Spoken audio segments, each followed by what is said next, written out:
Hello hello ಹೇಳಪ್ಪ, ಯಾರು ನೀನು? ನಮಸ್ತೆ ಸರ್, ನೀವು ನಿತೇಶ್ ಕುಮಾರ್ ಅವರ ಮಾತಾಡೋದು? ಹೌದು ಹೇಳಪ್ಪ. ಸರ್, ನಾನು CBIಯಿಂದ ಮಾತಾಡ್ತಾ ಇರೋದು ಸರ್, CBI ಫ್ರಮ್ ಬ್ಯಾಂಗ್ಳೂರಿಂದ. ಸರ್, ರೀಸೆಂಟಾಗಿ ನಿಮಗೆ ಒಂದು ಮೆಸೇಜನ್ನು ಕಳಿಸಿದ್ವಿ ವಾಟ್ಸಪ್ಪಲ್ಲಿ. ಆ ಮೆಸೇಜ್ ಏನಾದರೂ ನೋಡಿದ್ರೆ ಸರ್, ಅರೆಸ್ಟ್ ವಾರೆಂಟ್ ರಿಲೇಟೆಡು. ಏನಪ್ಪ ಹೇಳ್ತಾ ಇದೆಯಾ ನೀನು? ಅರೆಸ್ಟ್ ವಾರೆಂಟ್ ಬೇರೆ ಅಂತೀಯಾ? ಈ ಥರದ್ದೆಲ್ಲ ಮೆಸೇಜ್ ಬಂದಿಲ್ಲಪ್ಪ ನನಗೆ. ಹೌದಾ ಸರ್? ಸರ್, ನಿಮಗೆ ಒಂದು ಅರೆಸ್ಟ್ ವಾರೆಂಟ್ ರಿಲೇಟೆಡ್ ನಾವು ರೀಸೆಂಟಾಗಿ ಕಳಿಸಿದ್ವಿ ನಿಮ್ಮ ಮೊಬೈಲ್ ನಂಬರ್ಗೆ. ಮತ್ತು ನಿಮ್ಮ ಆಧಾರ್ ನಂಬರು ಮತ್ತು bank account number illegal activities ಮತ್ತು ಡ್ರಗ್ ರಿಲೇಟೆಡ್ ಕೇಸಲ್ಲಿ ಲಿಂಕ್ ಆಗಿದೆ ಅಂತ ಹೇಳಿ ನಮಗೆ ಇನ್ಫಾರ್ಮೇಷನ್ ಬಂದಿತ್ತು ಸರ್. ಅದಕ್ಕೋಸ್ಕರ ನಿಮಗೆ ಅರೆಸ್ಟ್ ವಾರೆಂಟನ್ನು ಕಳಿಸಿದ್ವಿ. ಬಹುಶಃ ನೀವು ನೋಡಿಲ್ವೇನೋ.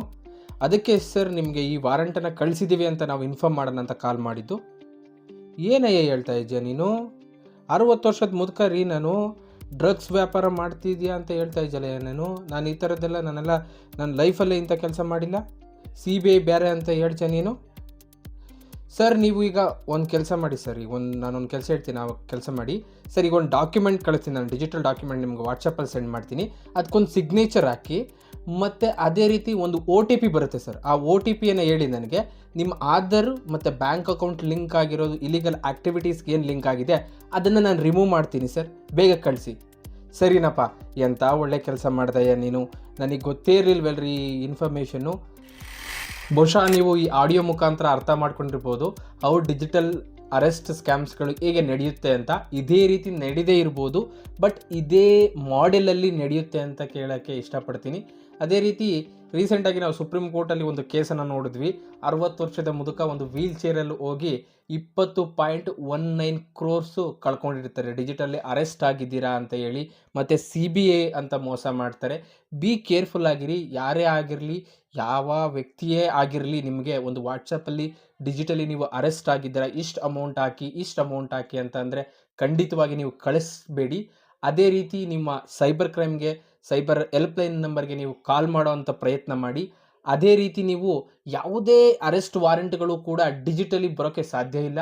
ಡಿಜಿಟಲಿ ಅರೆಸ್ಟ್ ಮಾಡಲು ಕೂಡ ಸಾಧ್ಯ ಇಲ್ಲ. ಈಗಿನ BNS ಎಲ್ಲ ಲಾಗಳನ್ನು ನೋಡಿದರೆ digitally police can't arrest anyone. ಯಾರನ್ನೂ ಅರೆಸ್ಟ್ ಮಾಡೋಕ್ಕೆ ಸಾಧ್ಯ ಇಲ್ಲ.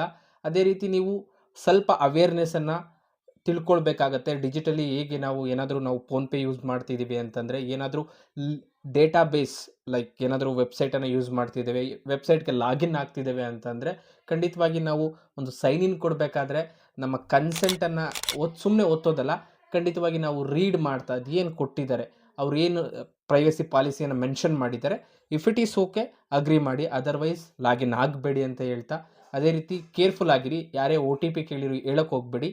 ಇದು ಹೆಚ್ಚು ನಡೀತಾ ಇರೋದು 60 ವರ್ಷದ ಮೇಲ್ಪಟ್ಟವ್ರ ಮೇಲೆ, ಮತ್ತು ಚಿಕ್ಕ ಮಕ್ಕಳ ಮೇಲೆ. ಈಗ ರೀಸೆಂಟಾಗಿ ಒಂದು PUC ಮುಗಿಸಿರ್ತಾರೆ, ರೀಸೆಂಟಾಗಿ ಒಂದು SLCಯನ್ನು ಮುಗಿಸಿರ್ತಾರೆ. ಅವಾಗಂತ ಅವ್ರ ಕೈಗೆ ಫೋನ್ ಬಂದಿರುತ್ತೆ. ಅವ್ರಿಗೇನು ಅಂತ ಅಷ್ಟೊಂದು ಗೊತ್ತಿರಲ್ಲ.